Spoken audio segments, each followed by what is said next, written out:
목장교회 주일 예배 오신 여러분들을 진심으로 환영합니다. 오늘 참 잘 오셨습니다. 우리 옆에 있는 형제 자매들에게 한번 같이 인사하겠습니다. 우리 잘 오셨습니다. 반갑습니다. 목장교회 주일 예배는 목장이 함께 모여서 주님께 예배하는 아름답고 귀한 시간입니다. 오늘 특별히 하나님의 사람들이 함께 모여 살아계신 하나님 앞에 함께 예배함으로 나아갑니다. 행복이 축복이 되는 삶. 우리는 지난 시간까지 어떻게 우리의 인생이 행복한 삶이 되며 그것이 또한 축복이 될 수 있는가를 함께 나누어 왔습니다. 선택의 중요함에 대해서 우리는 함께 나누었습니다. 생각의 중요함을 들었습니다. 과거에 있는 것들을 어떻게 자유할 수 있는가, 그리고 내 자신을 사랑할 수 있는가에 대해 하나님의 말씀을 함께 나누었습니다. 오늘 우리에게 주시는 하나님이 주시는 귀한 말씀은 바로 관계에 대한 말씀입니다. 의미 있는 관계를 누리라.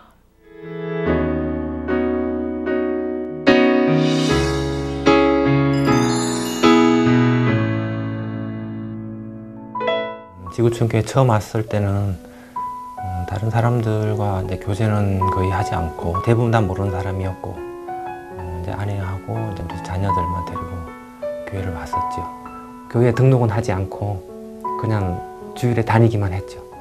인간적인 관계를 중요시하는 것은 크게 중요하다고 생각하지 않았고 오직 하나님과 나의 1:1 관계, 이것이 가장 중요하다고 생각하였습니다.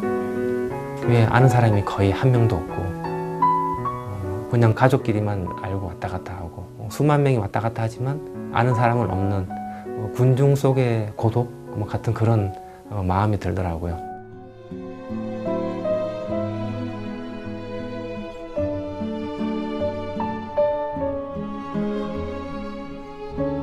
목장은 참석하지 않고 교회만 출석하고 있었는데 해마다 한 번씩 돌아오는 목장교회 주일에 소속 목장이 없어서 아내를 따라서 목장을 가게 되었습니다. 근데 저는 소속되는 곳이 없기 때문에 따라가는 것이 상당히 좀 부담으로 작용되더라고요. 그래도 하나님께 받은 은혜도 있고 내가 이렇게 그냥 값없이 받기만 해도 되나 하는 그런 마음도 어느 정도 조금씩 자라고 있었기 때문에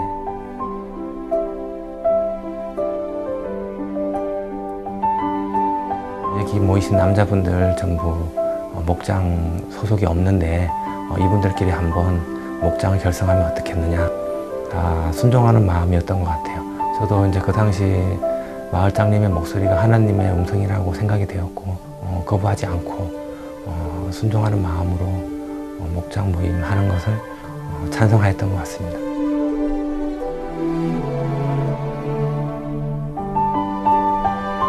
처음에 이제 목장 모임을 가졌을 때 마음속의 것을 꺼내는 것이 좀 부담이 되긴 했습니다. 근데 서로에 대해서 잘 모르고 마음속에 있는 말을 꺼내기가 힘들었는데 하나를 꺼냈을 때 이분들의 반응, 어린아이들이 자라면서 부모에게 보이는 반응과 같이 어떤 말을 했을 때 받아주는 반응, 너는 어떻게 그렇게 사니? 이런 게 하는 것이 아니라 그런 것이 있구나. 우리 서로 기도해서 잘 이겨나갑시다.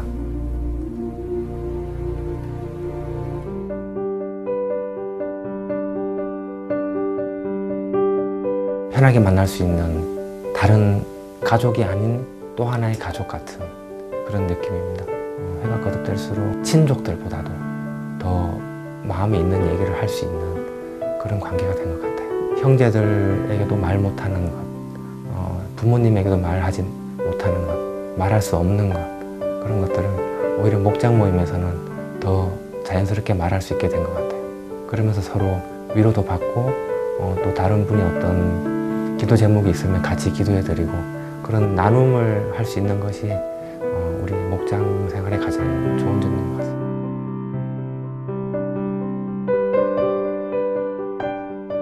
처음 한번 나가는 것이 힘들지 일단 한번 나가서 정말 내가 약간의 노력을 기울여서 한번 시작해볼까 해서 그 고비만 넘기면 그 다음부터는 더 쉽게 되지 않을까 생각합니다. 다른 분들도 반겨주실 거고 마음도 열려 있으니까 그 다음부터는 나가는 것이 한결 수월해질 수 있으리라고 생각합니다.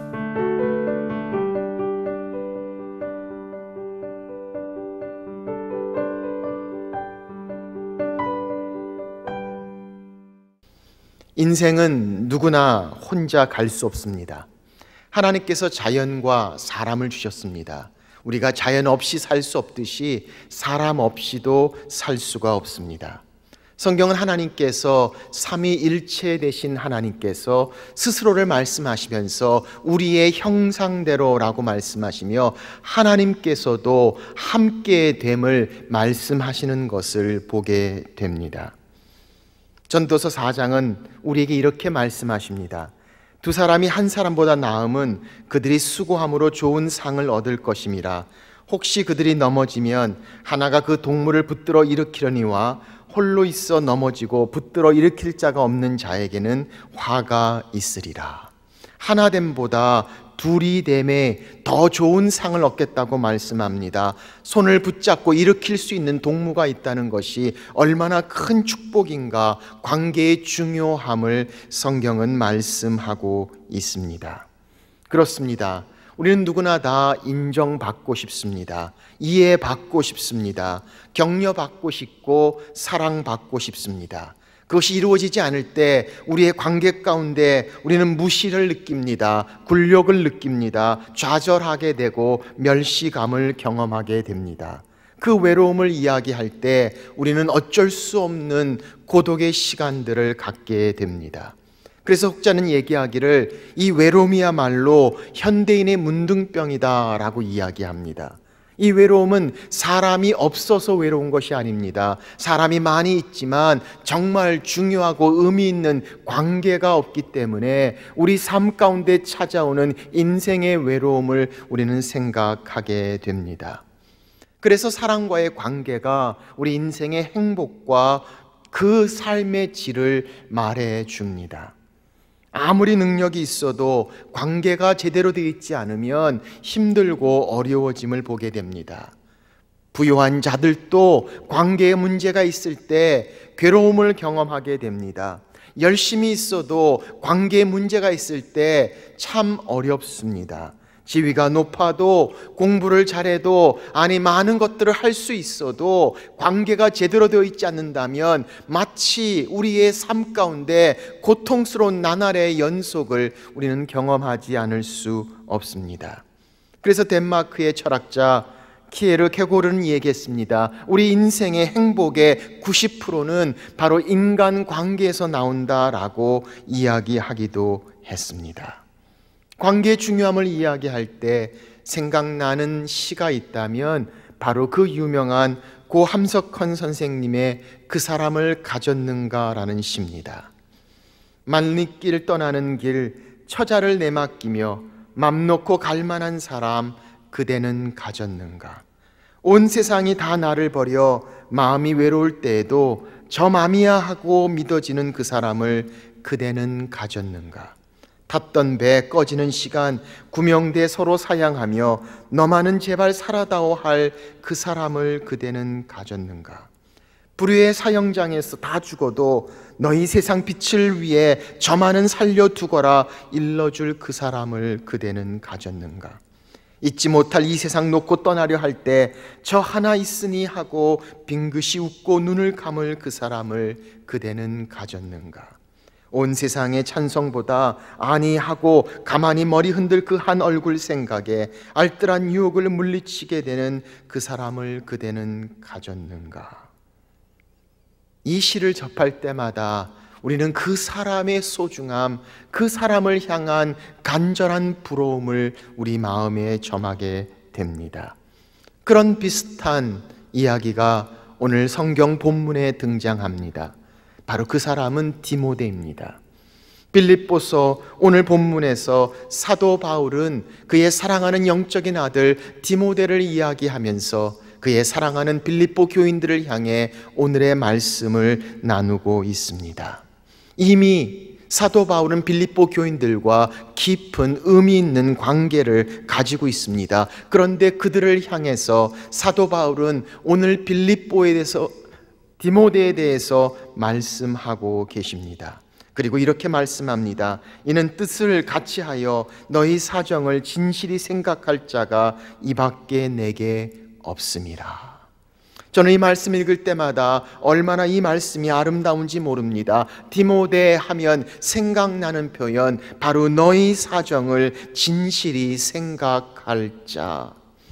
정말 나의 사정을 진실이 생각할 자가 이 세상에 얼마나 있는가라는 생각을 해봅니다. 내 주변에 내 사정을 진실이 생각할 자가 있다면 그것처럼 행복하고 그것처럼 힘이 되는 일이 있을 수 있을까요?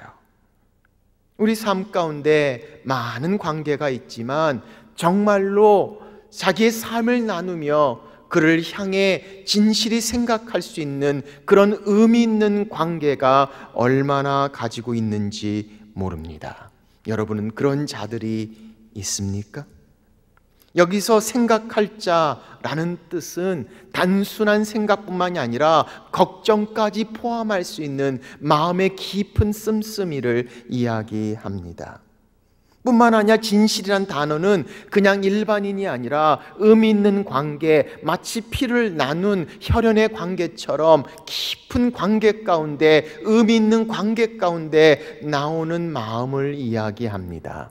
너희 사정을 진실이 생각할 자. 우리는 어쩌면 생각해 주는 척 하는 관계를 잘 알고 있습니다. 아니, 피상적인 관계들도 있습니다. 지극히 계산적인 관계들도 있습니다. 자기가 필요할 때 다가옵니다. 뭔가 아쉬울 때 따라옵니다. 아니, 실속을 차리고 이용을 하고 이런 여러 모양의 관계를 이야기할 수 있지만 오늘 성경은 말씀합니다. 자기 사정을 진실이 생각할 자 디모데라고 성경은 말씀하고 있습니다. 다시 말하면 자기의 유익을 굳지 않는 관계를 이야기합니다. 관심 있는 그 관계를 향해서 마음을 다하는 진솔한 삶, 바로 디모데의 모습을 말씀하십니다.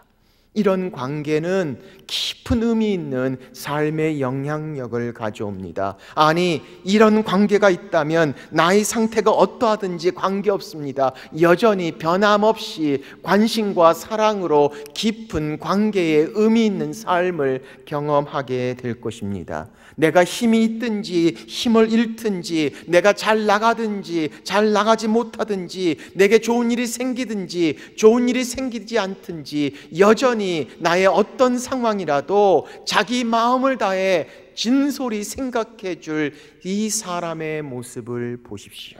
바로 그 진실된 관계, 오늘 성경은 우리에게 말씀하고 있습니다. 우리 인생에 이런 진실한 관계가, 의미 있는 관계가 우리 삶 가운데 있을 때 우리의 행복이 축복이 되는 삶의 모습을 성경은 설명합니다.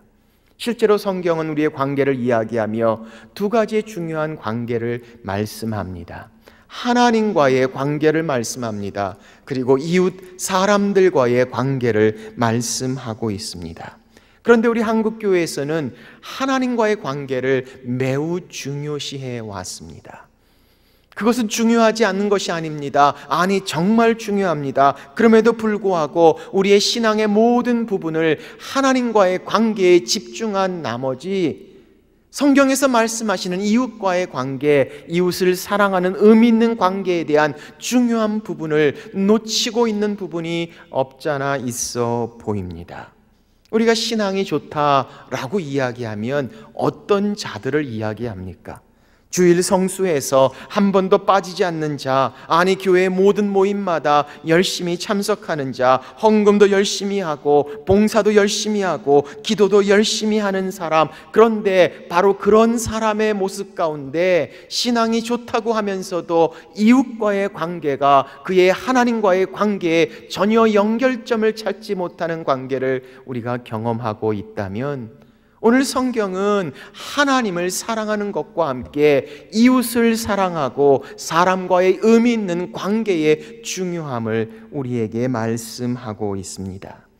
그래서 하나님의 사랑을 강조한 나머지 이웃과의 관계는 그냥 알아서 스스로 마치 세상의 경험처럼 그렇게 이루어져 간다면, 그래서 신앙은 좋지만 외로움을 경험하는 성도를 봅니다. 기도는 많이 하지만 여전히 상처를 주는 관계를 봅니다. 교회에 열심히 봉사는 하지만 이기적인 욕심이 끊이지 않는 관계를 바라본다면, 오늘 성경은 우리에게 말씀합니다. 의미 있는 관계, 너희 사정을 진실히 생각할 자가 얼마나 귀하고 소중한가.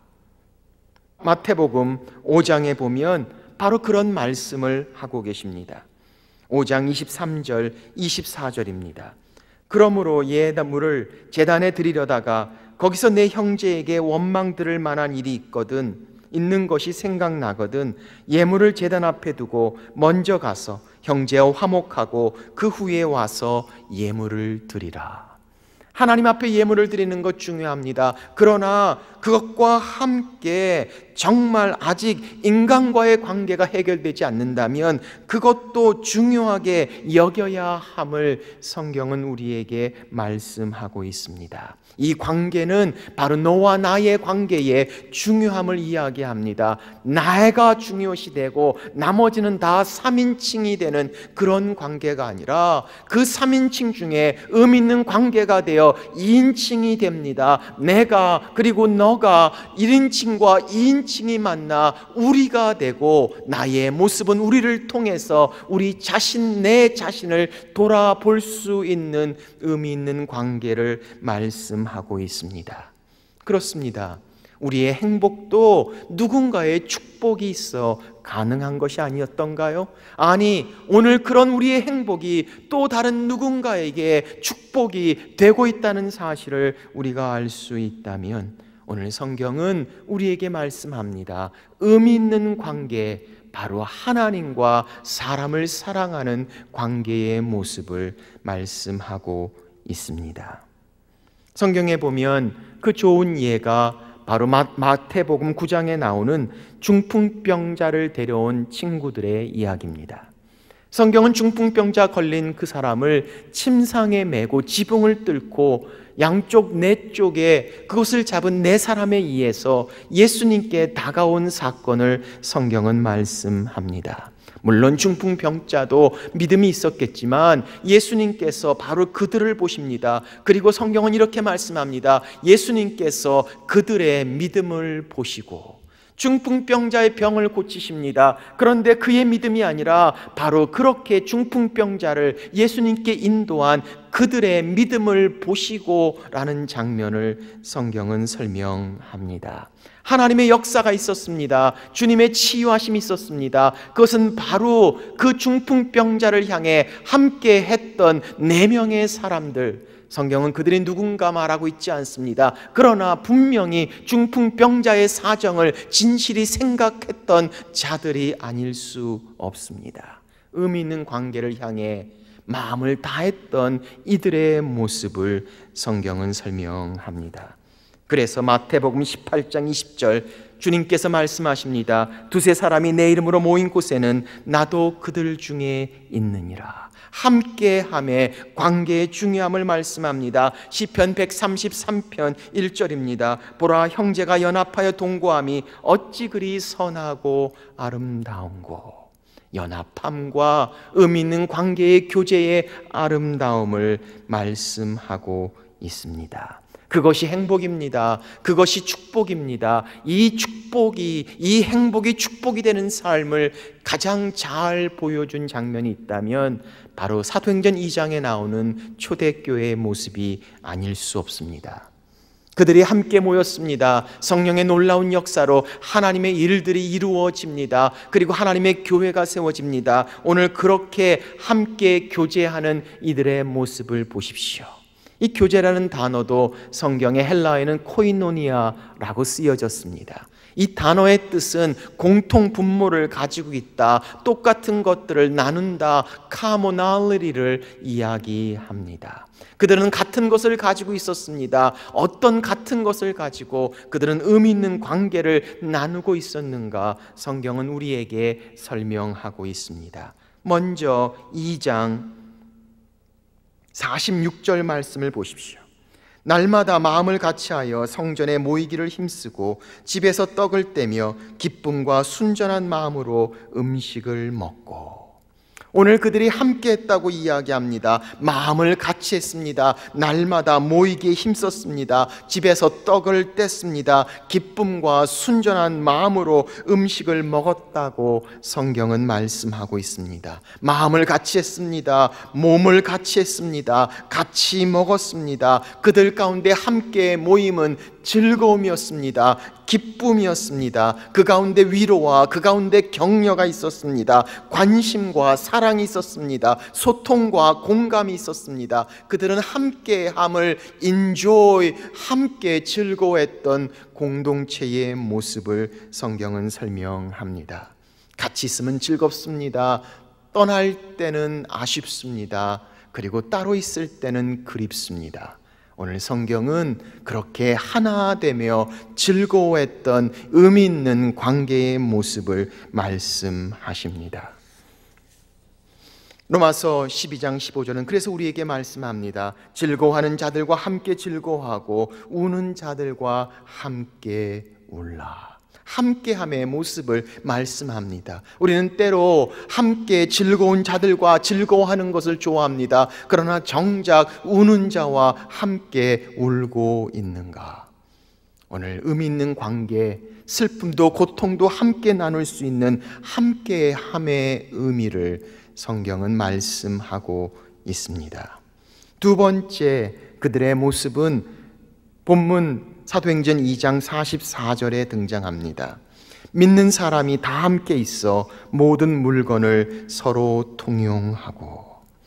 성경 그들이 함께 모였다고 말합니다. 그들의 관계 가운데 서로의 필요를 만나주는 모습을 성경은 말씀합니다. 더 많이 가진 자들이 더 부족한 자들을, 도움을 줄 수 있는 자들이 도움이 필요한 자들을 향해 서로 통용하고 함께 있었다라고 성경은 말씀합니다. 그 안에 존중과 배려가 있습니다. 필요를 채워주고 도움을 주는 것이 있습니다. 오늘 그렇게 서로를 향해 세워주고 격려하고 도와주는 모습을 말씀합니다. 잠언 27장은 말씀합니다. 가까운 이웃이 먼 형제보다 나으니라. 가까이 있어 함께 있어 그 필요를 보고 만나줄 수 있는 모습, 성경은 말씀합니다. 의미 있는 관계는 서로를 향해 배려하고 그 필요를 향해 다가갈 수 있는 존중과 사랑의 마음을 말씀하고 있습니다.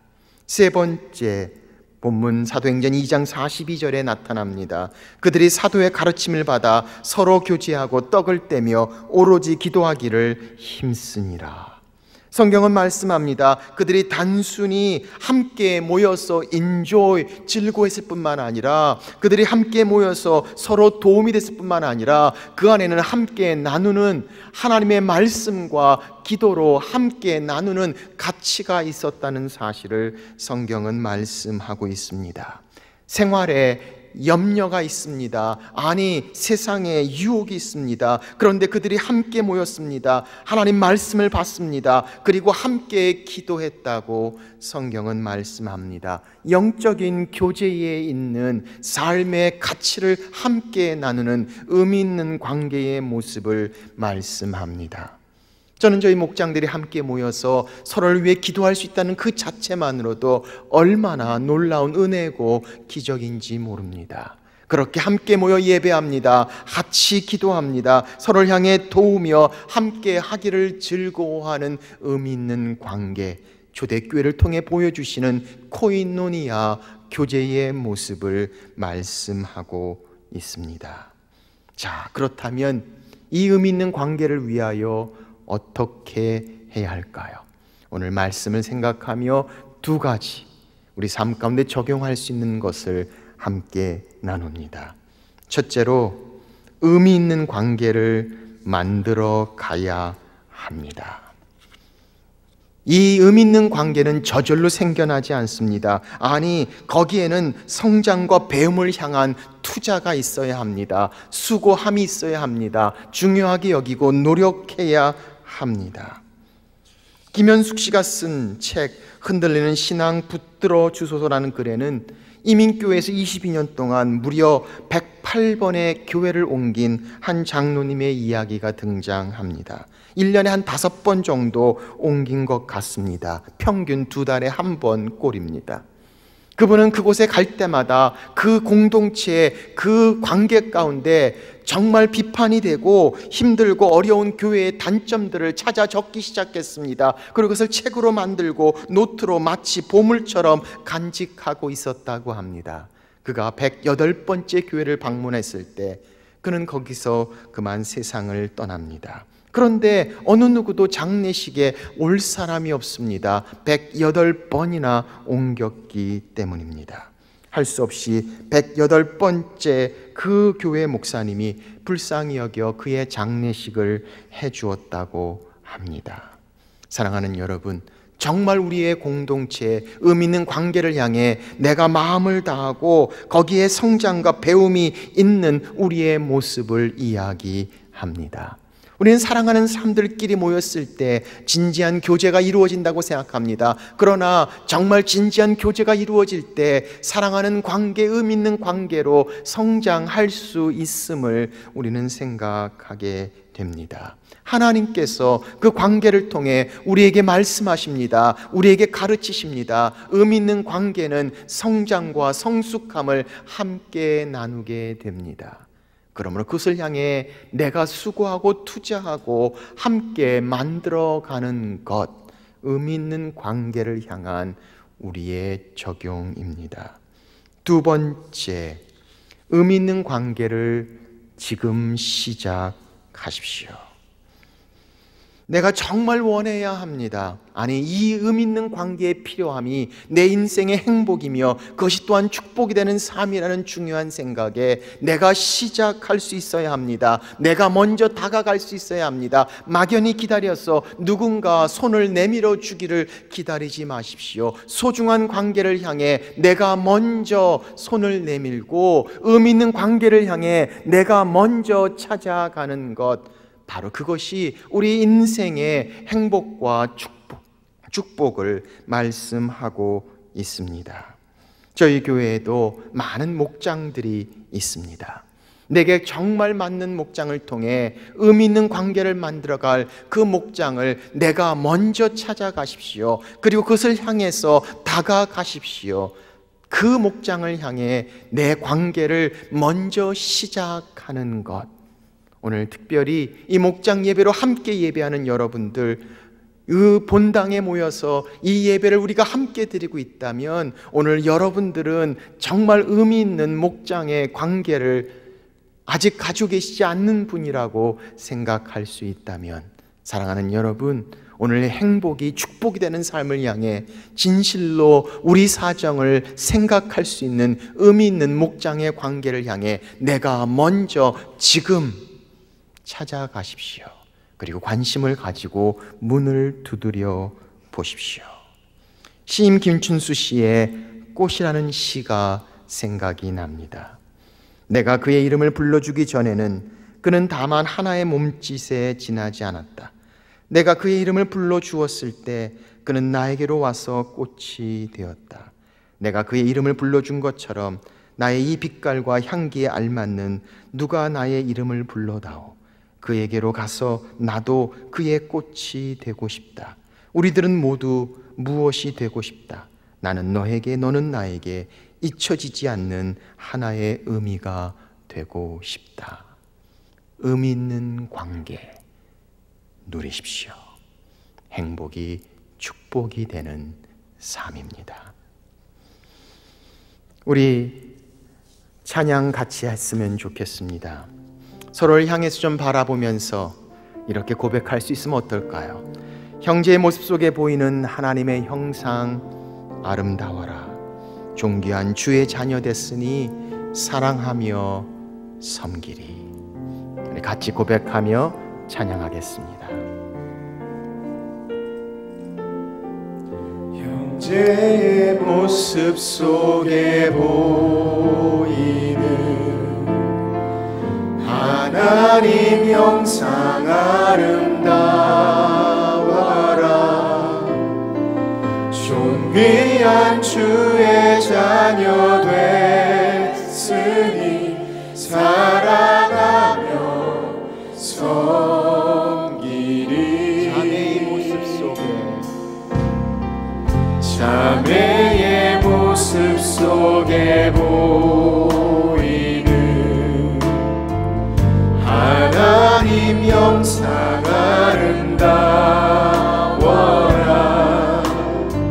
존귀한 주의 자녀 됐으니 사랑하며 섬기리. 우리의 모임 중에 임하신 하나님 영광 아름다워라. 존귀한 왕이 여기 계시니 사랑하며 섬기리. 기도하겠습니다. 그렇습니다. 주님, 우리 안에 의미 있는 관계를 통해 우리의 영혼을 풍성하게 하시며 우리의 삶이 축복이 되게 하시는 하나님, 오늘 하나님과의 깊은 교제 가운데 우리 자신을 사랑하게 하시고 주님을 향한 사랑이 우리를 향한 사랑으로, 그리고 그 사랑이 또한 이웃을 향해 진실이 그들의 사정을 생각할 수 있는 의미 있는 사랑의 관계, 오늘 우리의 목장에서 우리의 삶 가운데 그렇게 나타나게 하시고 더욱더 하나님의 모습으로 그리스도의 사랑으로 나아가는 의미 있는 관계에 우리의 인생을 깊고 넓고 풍성하고 충만케 하시는 하나님의 은혜를 경험하는 아름다운 관계가 되도록 하나님 함께해 주시고 성령께서 역사하여 주옵소서. 우리의 모든 목장 모임 가운데 우리에게 주신 형제의 자매의 아름다움을 찬양하며 경배하며 내게 주신 선물, 그들을 통해 내게 말씀하시고 가르치시는 하나님의 것들을 함께 나누며 함께 성장하고 성숙하는 우리가 되도록 하나님 축복하여 주옵소서. 이제는 그렇게 우리를 위하여 십자가에 달리신 예수 그리스도의 은혜와 독생자들을 죽기까지 내어주신 하나님 아버지의 무한하신 사랑과 성령의 교통 함께 하심이 오늘 그렇게 서로의 사정을 진실이 생각하며 의미 있는 관계를 통해 하나님이 주신 삶의 행복이 축복이 되는 삶을 사는 하나님의 자녀들 위해 우리 모든 목장 교회 위에 이제부터 영원토록 함께 하시기를 간절히 축원하옵나이다. 아멘.